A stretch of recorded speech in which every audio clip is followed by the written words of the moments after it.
ഇന്ന് നാം പഠിക്കാൻ പോകുന്നത് 2 വിധത്തിലുള്ള രാജാക്കന്മാരാണ്. ഒന്ന് ഇസ്രായേലിൻ്റെ ഒരു രാജാവ്. ആ രാജാവ് ദൈവത്തെ അനുസരിച്ച് ദൈവം കാലാകാലങ്ങളിൽ അയക്കുന്ന പ്രവാചകന്മാരെ അനുസരിച്ച് പ്രവാചകന്മാരിലൂടെ വെളിപ്പെടുന്ന ദൈവഹിതം അന്വേഷിച്ച് അത് ആരാഞ്ഞ് ഇനിയും താൻ എന്താ ചെയ്യേണ്ടത് എന്നൊക്കെ തിരക്കി ജീവിക്കുന്നൊരു രാജാവ്. മറുവശത്ത് സിറിയ രാജാവ്, ബെൻഹദാദാണ് സിറിയ രാജാവ്. അദ്ദേഹം ദൈവത്തെ അത്ര വിളിക്കുകയോ അപേക്ഷിക്കുകയോ ഒന്നും ചെയ്യുന്നില്ല. പക്ഷേ അദ്ദേഹത്തിൻ്റെ പിന്നാലെ രാജാവാകാനായിട്ട് ഹസായേൽ എന്ന് പറഞ്ഞ ഒരാളുണ്ട്. അദ്ദേഹം ഒരുപാട് ക്രൂരത പ്രവർത്തിക്കുന്നുണ്ട്. അപ്പം ഈ 2 തരത്തിലുള്ള രാജഭരണമാണ് നാം ഇന്ന് പഠിക്കുന്നത്. അതിലാദ്യം ഞാൻ പറഞ്ഞ ഇസ്രായേൽ രാജാവ്, ഈ എലീഷ പ്രവാചകൻ്റെ ആ സമയത്തെ പ്രവാചകൻ, ആ കാലഘട്ടത്തിൽ എലീഷ പ്രവാചകൻ്റെ ഭൃത്യനുണ്ട്. അദ്ദേഹത്തിൻ്റെ പേര് ഗഹസി എന്നാ. എന്താ പേര്? ആരുടെ ദാസനാണ്? ഈ ഗഹസിയെ രാജകൊട്ടാരത്തിലേക്ക് വിളിക്കുക. കാരണം പ്രവാചകനെ എപ്പോഴും വിളിക്കാൻ പറ്റുകയില്ല. അപ്പോൾ ഗഹസിയെ വിളിച്ചിട്ട് ഇസ്രായേൽ രാജാവ് ചോദിക്കുക, അല്ലയോ ഗഹസി, നീ എലീഷ പ്രവാചകൻ്റെ ഭൃത്യനല്ലേ? എലീഷ പ്രവാചകൻ വൻ കാര്യങ്ങളൊക്കെ ചെയ്യുന്നുണ്ടെന്ന് ഞാൻ കേട്ടു. അതൊക്കെ എന്താണെന്നൊക്കെ ഒന്ന് അറിയാനാ നിന്നെ ഞാനിപ്പോൾ എൻ്റെ സന്നിധിയിലേക്ക് വിളിച്ചത്. നീ പിന്നീട് പ്രവാചകനെയും കൂട്ടി ഇങ്ങോട്ട് വരണം കൊട്ടാരത്തിലേക്ക്. എന്തൊക്കെയാ പറഞ്ഞത് ഞാനൊന്ന് കേൾക്കട്ടെ. എനിക്ക് സന്തോഷമാണ് ദൈവത്തിൻ്റെ കാര്യങ്ങളൊക്കെ കേൾക്കാൻ. ഇപ്പം നിങ്ങൾ ബൈബിൾ പഠിക്കാനായിട്ട് ആഗ്രഹിച്ച് വരുന്നത് പോലെയാണ്. അപ്പം രാജാവ് കേൾക്കാൻ ഇഷ്ടം ആണെന്ന് മനസ്സിലാക്കിയപ്പോൾ ഗഹസിക്ക് പറയാൻ അതിലേറെ ഇഷ്ടം. എൻ്റെ രാജാവേ, ഈയിടെ ഒരു വലിയ അത്ഭുതം കണ്ടു. എന്താ? എന്നോടൊന്ന് പറ, ഞാൻ കേൾക്കട്ടെ. ഒരു കൊച്ച് മരിച്ചു പോയിരുന്നു. അതിൻ്റെ അമ്മയ്ക്ക് വലിയ സങ്കടം. അമ്മ പ്രവാചകൻ്റെ അടുക്ക് കരഞ്ഞുകൊണ്ട് വന്നു. പ്രവാചകൻ ചെന്ന് ആ കുട്ടിയെ ഉയർപ്പിച്ച് ആ അമ്മയ്ക്ക് കൊടുത്തു. അതിനുശേഷം ഇവിടെ വരാൻ പോകുന്ന ക്ഷാമത്തെക്കുറിച്ച് പ്രവചിക്കുകയും അവരെ മറ്റൊരു നാട്ടിലേക്ക് അയക്കുകയും ചെയ്തിട്ടുണ്ട്. അങ്ങനെ 7 വർഷം മുമ്പാണ് ഇത് സംഭവിച്ചത്. അത് ശരി. വീണ്ടും ഇനി എന്താ പറഞ്ഞേ? അതാ സിറിയ മഹാരാജാവിൻ്റെ സർവ്വസൈന്യാധിപൻ നാമാനില്ലേ, അദ്ദേഹത്തിൻ്റെ കുഷ്ഠം എലീഷ പ്രവാചകനാണ് മാറ്റിക്കൊടുത്തേ. അതെങ്ങനെയാ? ജോർദാൻ നദിയിൽ പോയി 7 പ്രാവശ്യം മുങ്ങി കുളിക്കാൻ പറഞ്ഞു. 6 പ്രാവശ്യം മുങ്ങിയിട്ട് ഒന്നും സംഭവിച്ചില്ല. 7-ാം പ്രാവശ്യം മുങ്ങിപ്പോക്കിയപ്പം കുഷ്ഠരോഗം മുഴുവൻ പോയി. ഓ, അത് ശരി. രാജാവിന് ഉത്സാഹമായി കേൾക്കാൻ. പിന്നെ എന്നൊക്കെ അത്ഭുതം പ്രവർത്തിച്ചേ? ഈ അടുത്ത കാലത്ത് വീണ്ടും നമ്മുടെ നാട്ടിൽ പട്ടിണി വന്നില്ലേ? വന്നു. അങ്ങനെ പട്ടിണി വന്നപ്പോൾ ഞങ്ങൾക്കും ഒന്നും തിന്നാനില്ലായിരുന്നു. പ്രവാചകഗണത്തിൽ ഒന്നും ഭക്ഷിക്കാൻ ഇല്ലായിരുന്നു.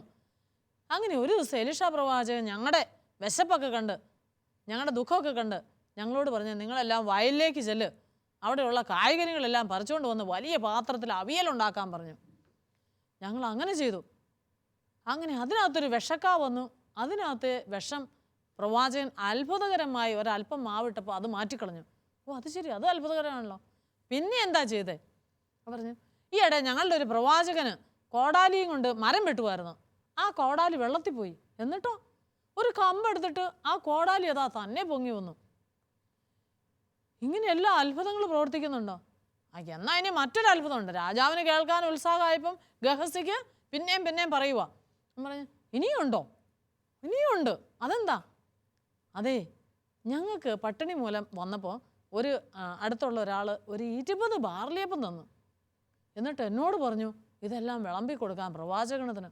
ഞാൻ പറഞ്ഞു, പ്രവാചക, 100 ആളില്ലേ, ഈ 20 ബാർലിയപ്പം കൊണ്ട് എന്ത് ചെയ്യാനാ? വിളമ്പെന്ന് പറഞ്ഞു. ഞാൻ വിളമ്പി. 100 പേരും ഭക്ഷിച്ച് പിന്നെ മിച്ചമുണ്ടായിരുന്നു. അത് ശരി, ഇതെല്ലാം അത്ഭുതകരമായിരിക്കുന്നല്ലോ. ഗഹസി, നീ ഒരു കാര്യം ചെയ്യണം. നീ ചെന്ന് എലീഷ പ്രവാചകനെ ഞാൻ വിളിക്കുന്നു, കൊട്ടാരത്തിലേക്കൊന്ന് വരാൻ പറയാൻ പറഞ്ഞു. അപ്പം ഞാൻ, അയ്യോ മഹാരാജാവേ, പ്രവാചകൻ ഇപ്പം ഇവിടെ ഇല്ല, അങ്ങ് സിറിയ രാജ്യത്തേക്ക് പോയിരിക്കാം. അത് ശരി, വരുമ്പം ഒന്ന് കൂട്ടിക്കൊണ്ട് വാ, എനിക്ക് കൊട്ടാരത്തിൽ വലിയ സന്തോഷമാണ്. നോക്കിയേ. അപ്പം ഇസ്രായേൽ രാജാവ് എലീഷ പ്രവാചകനെ കാണാനും പ്രവാചകനോട് ഇനി ഞാൻ എങ്ങനെയാണ് ഭരിക്കേണ്ടതെന്നൊക്കെ ആലോചിക്കാനും അദ്ദേഹം പ്രവർത്തിച്ച കാര്യങ്ങളെല്ലാം കേൾക്കാനും ഒക്കെ ഉത്സാഹം കാണിച്ചു. എന്ന് പറഞ്ഞാൽ ദൈവത്തെ സ്നേഹിച്ച് പ്രവാചകന്മാരിലൂടെ വരുന്ന നന്മകളെ കണ്ട് സ്വീകരിക്കാൻ ഉള്ള ഒരു തുറന്ന മനസ്സ് ഇസ്രായേൽ രാജാവിനുണ്ടായിരുന്നു.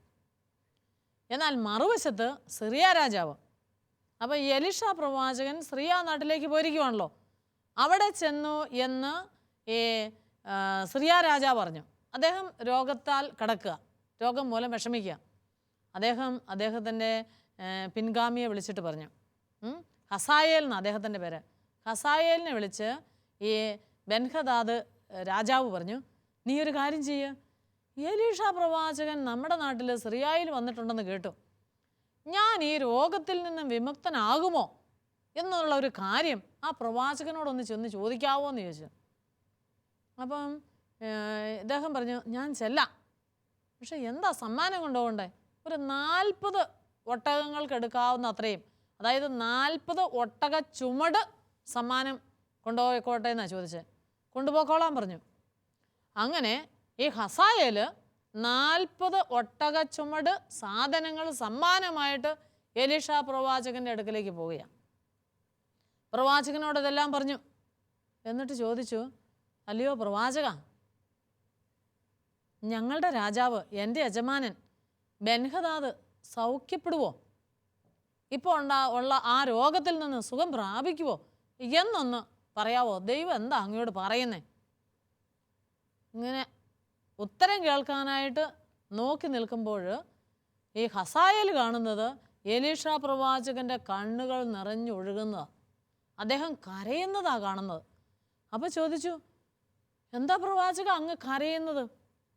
അപ്പോൾ പറഞ്ഞു, ഞാൻ കരയുന്നത് നീ ഇസ്രായേൽ ജനത്തോട് ചെയ്യാൻ പോകുന്ന ക്രൂരതയെല്ലാം ഓർത്തിട്ടാ. ഞാൻ ഇസ്രായേൽ ജനത്തോട് എന്ത് ചെയ്യാൻ പോവുക? നീ ഇസ്രായേൽ ജനത്തിലെ യുവാക്കന്മാരെ വധിക്കും, ശിശുക്കളെ എല്ലാം കൊല്ലും, ഗർഭിണികളുടെ എല്ലാം ഉദരം പിളർക്കും. ഇതെല്ലാം ദൈവമായ കർത്താവ് എനിക്ക് വെളിപ്പെടുത്തി തരിക. നീ ഇസ്രായേൽ ജനത്തോട് ചെയ്യാൻ പോകുന്ന ക്രൂരത എത്ര വലുതാ, ഇത് ഓർത്തിട്ട് എനിക്ക് സഹിക്കാൻ പറ്റുന്നില്ലെന്ന് പറഞ്ഞുകൊണ്ട് കരയുക. അപ്പോൾ ചോദിച്ചു, വെറും നിസാരനായ എന്നെ, ഞാൻ രാജാവൊന്നുമല്ല, വെറും നിസാരനായ എനിക്കിതെല്ലാം ചെയ്യാൻ പറ്റുമോ? അങ്ങെന്താ ഇങ്ങനെ പറയുന്നത്? അപ്പോൾ പറഞ്ഞു, നീ സിറിയയിലെ രാജാവാകുമെന്ന് ദൈവം എന്നോട് അരുളി ചെയ്യുന്നു. ഹസായേലിനുള്ളിലൊരു സന്തോഷം, രാജാവാകുമെന്ന് കേട്ടപ്പോൾ. ഞാൻ സിറിയയിലെ രാജാവാകുമോ?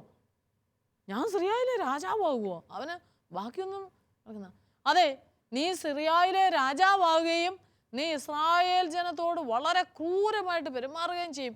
ഇത് ദൈവം എനിക്ക് വെളിപ്പെടുത്തി തരുന്നു എന്ന് പറഞ്ഞു. ദൈവം വ്യക്തമായ വെളിപാട് കൊടുത്തിട്ടും വ്യക്തമായിട്ട് ഹസായേലിനോട് പറഞ്ഞിട്ടും അവൻ തൻ്റെ തിന്മയിൽ നിന്നും പിന്മാറാതെ ഇസ്രായേൽ ജനത്തെ പിന്നീട് പീഡിപ്പിക്കുകയും രോഗത്തിൽ നിന്ന് വിമുക്തത കൊടുക്കുന്ന ദൈവം. പക്ഷേ ഇവൻ്റെ ക്രൂരത നിമിത്തം ആ രാജാവിനെ അവനെ വധിക്കുകയും വീണ്ടും അവൻ രാജാവാകുകയും പിന്നീട് മുന്നോട്ട് പോകുമ്പോൾ ഇസ്രായേൽ ജനത്തെ അവൻ പീഡിപ്പിക്കുകയും ചെയ്യുന്നതാണ്. എന്നൊക്കെ ദൈവത്തിൻ്റെ കൃത്യമായ വ്യക്തമായ അരുളപ്പാട് കിട്ടിയിട്ടും ആ തെറ്റിൽ നിന്ന് അവൻ പിന്മാറാൻ തയ്യാറായോ? ഇല്ല. ഈ സംഭവം ഇത് 2 രാജാക്കന്മാരുടെയും തമ്മിലുള്ള വ്യത്യാസമാണ്. ഇത് നിങ്ങൾക്കൊരു സ്കിറ്റായിട്ട് കളിക്കാൻ പറ്റുകയല്ലേ? നമ്മുടെ കൂട്ടുകാർ കളിക്കുന്ന സ്കിറ്റ് നമുക്കിപ്പോൾ ആസ്വദിക്കാം.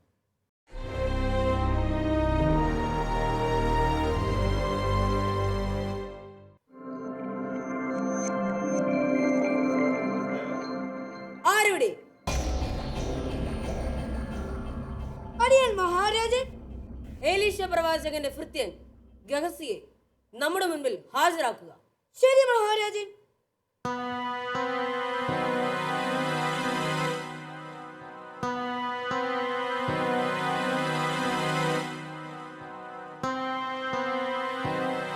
മഹാരാജാവ് നീണാൽ വാഴട്ടെ.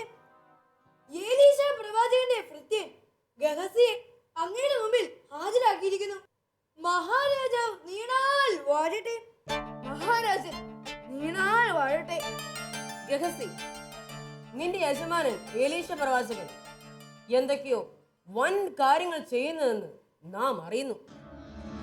സത്യമാണ് മഹാരാജൻ. ദൈവമായ കർത്താവ് താൻ പ്രവർത്തിക്കാൻ പോകുന്ന എല്ലാ കാര്യങ്ങളും എലീശ പ്രവാചകന് മുൻകൂട്ടി വെളിപ്പെടുത്തി കൊടുക്കുന്നു. എലീശ പ്രവാചകൻ ചെയ്ത വൻ കാര്യങ്ങൾ എന്തൊക്കെയാണ്? പറയൂ, നാം കേൾക്കട്ടെ. മഹാരാജാവേ, 7 വർഷങ്ങൾക്കപ്പുറം മരിച്ചുപോയ ഒരു കുട്ടിയെ എലീശ പ്രവാചകൻ പുനർജീവിപ്പിച്ചു. എന്നിട്ട് ആ കുട്ടിയുടെ അമ്മയോട് പറഞ്ഞു, ഈ നാട്ടിൽ ക്ഷാമം വരാൻ പോവുകയാണെന്നും ഇവിടെ നിന്ന് വേറെ നാട്ടിലേക്ക് പോകാനും പറഞ്ഞു. എന്നിട്ട് അവൾ എന്തു ചെയ്തു? എലീശ പ്രവാചകന് ദൈവത്തിന്റെ അരുളപ്പാടുണ്ടെന്ന് അവൾ വിശ്വസിച്ചിരുന്നു. അതുകൊണ്ട് അവളും അവളുടെ കുടുംബവും ഫിലിസ്തീയുടെ നാട്ടിലേക്ക് പോയി. ഈ വാർത്ത അത്ഭുതകരമായിരിക്കുന്നു. രാജാവേ, സിറിയ രാജാവിന്റെ സൈന്യാധിപനായ നാമാന്റെ കുഷ്ഠം മാറ്റിയതും എലീശ പ്രവാചകനാണ്. അതെങ്ങനെയാ? എലീശ പ്രവാചകൻ പറഞ്ഞു, ജോർദാൻ നദിയിൽ പോയി 7 പ്രാവശ്യം മുങ്ങി കുളിക്കാൻ. നാമാൻ 6 പ്രാവശ്യം മുങ്ങി കുളിച്ചപ്പോഴും ഒന്നും സംഭവിച്ചില്ല. 7-ാം പ്രാവശ്യം മുങ്ങി പൊങ്ങിയപ്പോൾ കുഷ്ഠം കാണാനില്ല. അത്ര തന്നെ. ഈ വാർത്തയും അത്ഭുതമാണല്ലോ. നാട്ടിലല്ല, ക്ഷാമം വന്നപ്പോഴും എലീശ പ്രവാചകനാണ് പ്രവാചക ഗണത്തെ തീറ്റിപ്പോറ്റിയത്. അപ്പോൾ തീർച്ചയായും അദ്ദേഹത്തിന്റെ കൂടെ ദൈവമായ കർത്താവ് ഉണ്ട്, അല്ലേ? മഹാരാജാവേ, കഴിഞ്ഞ ദിവസം മറ്റൊരു സംഭവം ഉണ്ടായി. അതെന്താ?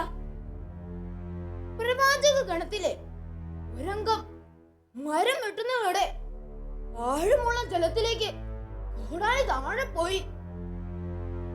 ആ കോടാലി കടം വാങ്ങിയതായിരുന്നു. ആ പ്രവാചകൻ കരയാൻ തുടങ്ങി.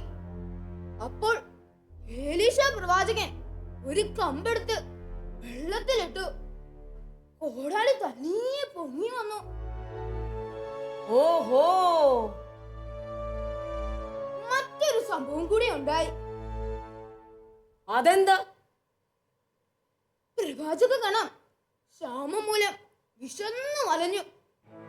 അപ്പോൾ ദൈവപുരുഷൻ പറഞ്ഞു, വയലുകളിൽ ചെന്ന് കായ്ക്കനികൾ ശേഖരിക്കുക എന്ന്. ഒന്നുമില്ലാതിരുന്ന വയലിൽ ചെന്നപ്പോൾ ധാരാളം കായ്ക്കനികൾ പ്രവാചക ഗണം കണ്ടു. എന്നിട്ട് അവർ എന്ത് ചെയ്തു?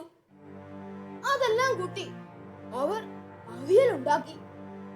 100-ലധികം പ്രവാചക ഗണത്തിന് വിശപ്പടക്കാൻ വലിയ പാത്രം നിറയെ അവിയലുണ്ടാക്കി. നാം ഈ കേൾക്കുന്നത് സത്യമാണോ? രാജാവേ, ആ അവിയലിൽ ഒരു വിശക്കാർ ചേർന്നിട്ടുണ്ടായിരുന്നു. എന്നിട്ടെന്താ? ദൈവപുരുഷൻ അല്പം മാവെടുത്ത് അവിയലിട്ട് ഇളക്കി. വിഷം മാറി. എല്ലാവരും ഭക്ഷിച്ചു. ഒന്നും സംഭവിച്ചുമില്ല.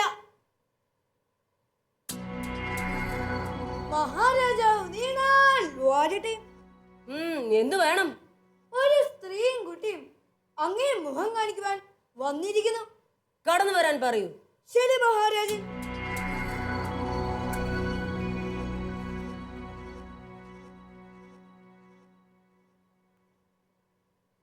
മഹാരാജാവേ, രാജസന്നിധിയിൽ അടിയന്റെ സങ്കടം ഉണർത്തിക്കട്ടെ. രാജാവേ, ഇവളുടെ പുത്രനെയാണ് ദേവപുരുഷൻ പുനർജീവിപ്പിച്ചത്.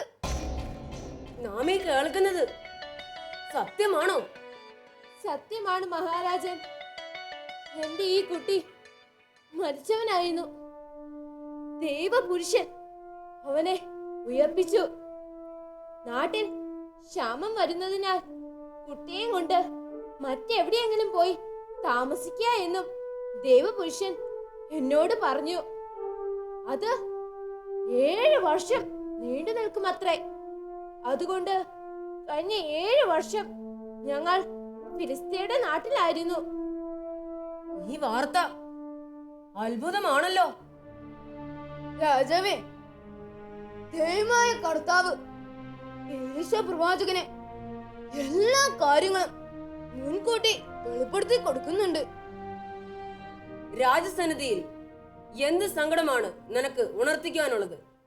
മഹാരാജാവേ, ഈ ദാസിയോട് കരുണയുണ്ടാകണമേ.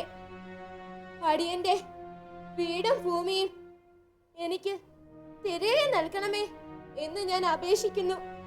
അത്രേ ഉള്ളൂ? എങ്കിൽ തീർച്ചയായും നിനക്കത് ലഭിക്കും. ആരവിടെ? അടിയൻ മഹാരാജൻ. ഇവളുടെ വീടും കഴിഞ്ഞ 7 വർഷത്തെ ആദായവും തിരികെ കൊടുക്കുവാൻ വേണ്ട എല്ലാ ഏർപ്പാടുകളും ചെയ്യുക. ശരി മഹാരാജൻ. സ്ത്രീയെ, നീ സമാധാനമായി പോവുക.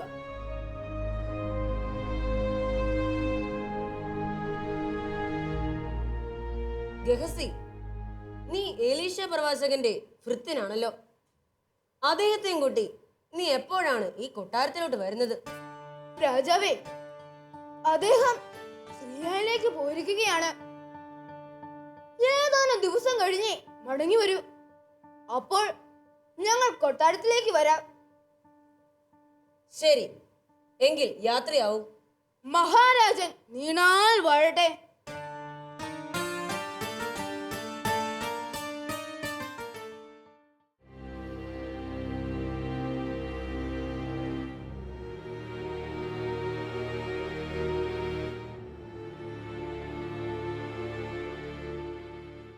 മഹാരാജാവേ, എന്താ? ഇസ്രായേലിലെ എലീശ പ്രവാചകൻ നമ്മുടെ സിറിയ രാജ്യത്ത് എത്തിയിരിക്കുന്നു.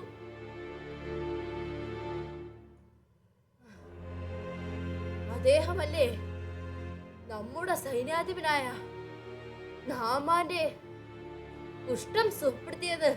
അതെ മഹാരാജൻ. വന്നിരുന്നെങ്കിൽ എന്റെ അസുഖം ഭേദമാകുമായിരുന്നു. ആരെവിടെ? അടിയൻ മഹാരാജൻ. നമ്മുടെ പിൻഗാമിയെ ഹസായേലിനെ വിളിക്കൂ. ശരി മഹാരാജൻ.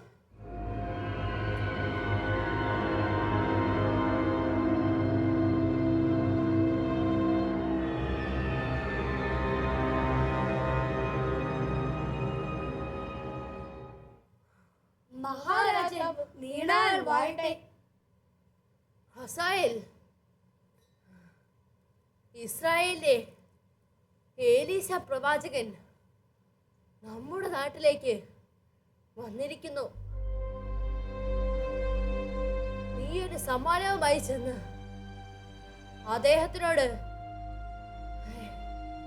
എന്റെ അസുഖം ഭേദപ്പെടുമോ ഇല്ലയോ എന്ന് കർത്താവിനോട് ആരായാൻ ദൈവപുരുഷനോട് അഭ്യർത്ഥിക്കുക. ഓഹോ, എലീശ പ്രവാചകൻ എത്തിയിരിക്കുന്നോ? എന്നാൽ ഞാൻ ഉടൻ യാത്രയാവാം. മഹാരാജാവേ, 40 ഒട്ടകങ്ങൾക്ക് എടുക്കാവുന്ന അത്രയും സാധനങ്ങൾ സമ്മാനമായി എടുക്കട്ടെയോ? ഒട്ടും കുറയ്ക്കണ്ട. എത്രമാത്രം വേണമെങ്കിലും കൊണ്ടുപോയിക്കൊള്ളുക. അങ്ങ് സമാധാനമായി ഇരിക്കുക. ഞാൻ പോയി വരാം.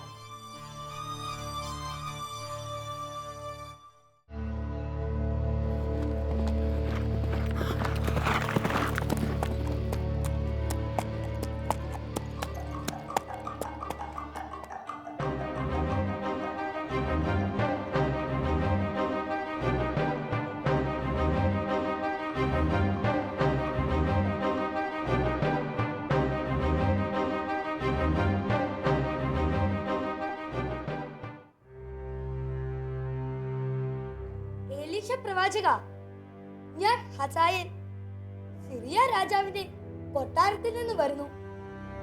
സിറിയ രാജാവ് ബെൻഹദാദ് അങ്ങേക്ക് 40 ഒട്ടകച്ചുമട് സാധനങ്ങൾ സമ്മാനമായി തന്നുവിട്ടിരിക്കുന്നു. എന്താണാവോ രാജാവിന്റെ ഉദ്ദേശം? രാജാവ് ബെൻഹദാദ് രോഗഗ്രസ്തനായിരിക്കുന്നു. അദ്ദേഹം രോഗവിമുക്തനാകുമോ ഇല്ലയോ എന്ന് ചോദിച്ചറിയാൻ എന്നെ അങ്ങയുടെ അടുക്കലേക്ക് സമ്മാനങ്ങളുമായി അയച്ചിരിക്കുന്നു. തീർച്ചയായും അദ്ദേഹം രോഗവിമുക്തനാകുമെന്ന് നീ പോയി പറയുക.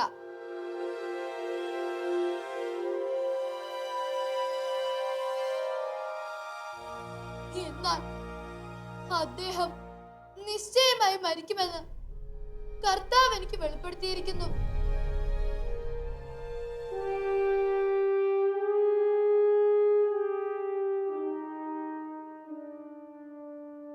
പ്രവാചക, അങ്ങ് എന്തിനാണ് കരയുന്നത്? നീ ഇസ്രായേൽ ജനത്തോട് ചെയ്യാനിരിക്കുന്ന ക്രൂരത ഓർത്തിട്ട് തന്നെ.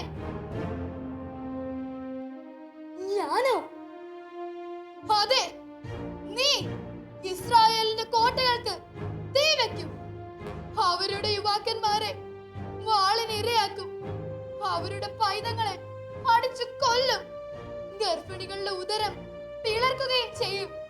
പ്രവാചക, നിസ്സാരനായ ഈ ദാസന് ഇത്രയെല്ലാം ചെയ്യാൻ കഴിയുമോ? അതെ, നീ സിറിയയിലെ രാജാവാകുമെന്ന് കർത്താവ് എനിക്ക് വെളിപ്പെടുത്തിയിരിക്കുന്നു. എന്ത്? ഞാൻ സിറിയയിലെ രാജാവാകുമെന്നോ? അതെ, നീ സിറിയയിലെ രാജാവാകും. അപ്പോൾ ഇസ്രായേലിന്റെ കോട്ടകൾക്ക് നീ തീ വെക്കുക തന്നെ ചെയ്യും. അവരുടെ യുവാക്കന്മാരെ വാളിനിരയാക്കും. അവരുടെ പൈതങ്ങളെ അടിച്ചു കൊല്ലുകയും ഗർഭിണികളുടെ ഉദരം പിളർക്കുക തന്നെ ചെയ്യും. നിസ്സാരനായ ഈ ദാസൻ ഇത്രയെല്ലാം ചെയ്യുമോ?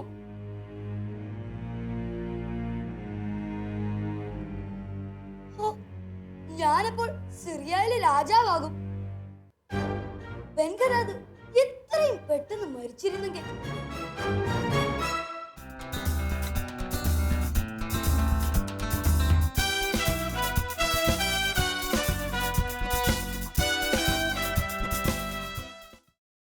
സ്കിറ്റ് എല്ലാവർക്കും ഇഷ്ടപ്പെട്ടോ?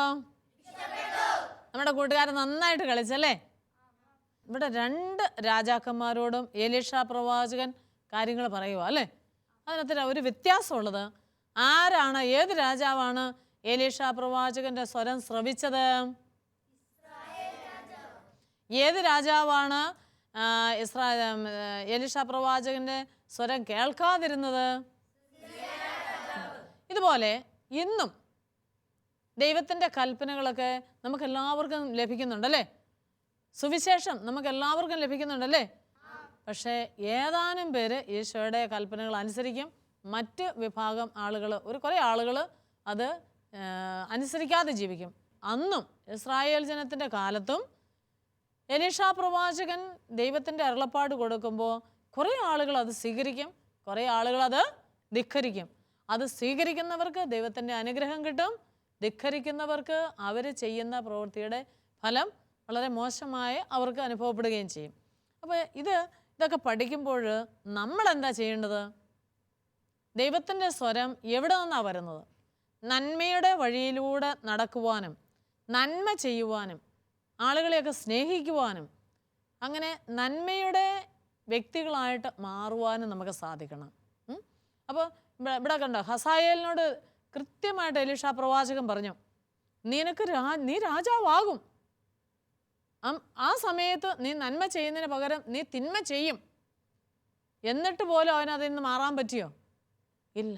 ചിലപ്പോൾ ഇതുപോലെ നമ്മുടെ മാതാപിതാക്കന്മാരെ, പ്രത്യേകിച്ച് നമ്മുടെ അധ്യാപകർ നമുക്ക് പറഞ്ഞു തരും, മക്കളെ അതുപോലെ പോയാൽ നീ നശിച്ചു പോകും.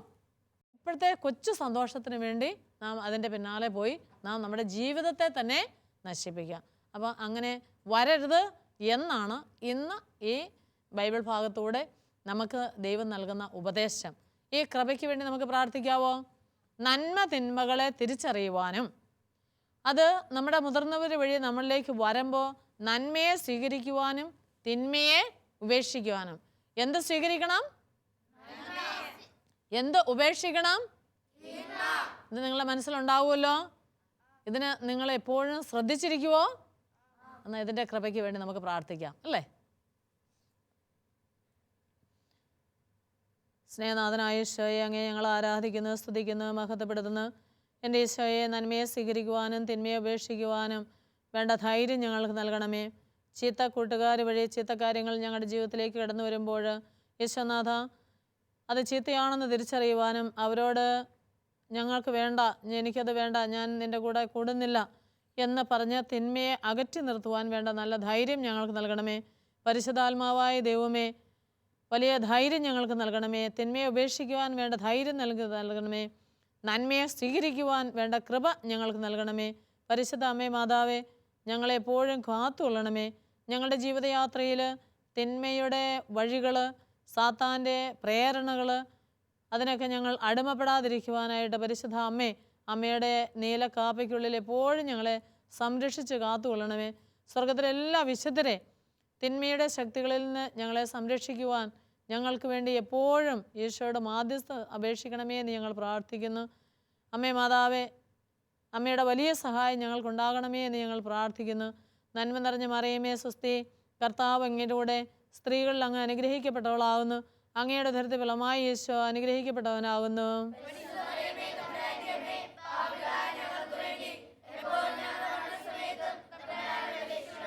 പിതാവിൻ്റെയും പുത്രൻ്റെയും പരിശുദ്ധാത്മാവിൻ്റെയും നാമത്തിൽ ഈശോ മിശിഹായ്ക്ക് സ്തുതിയായിരിക്കട്ടെ.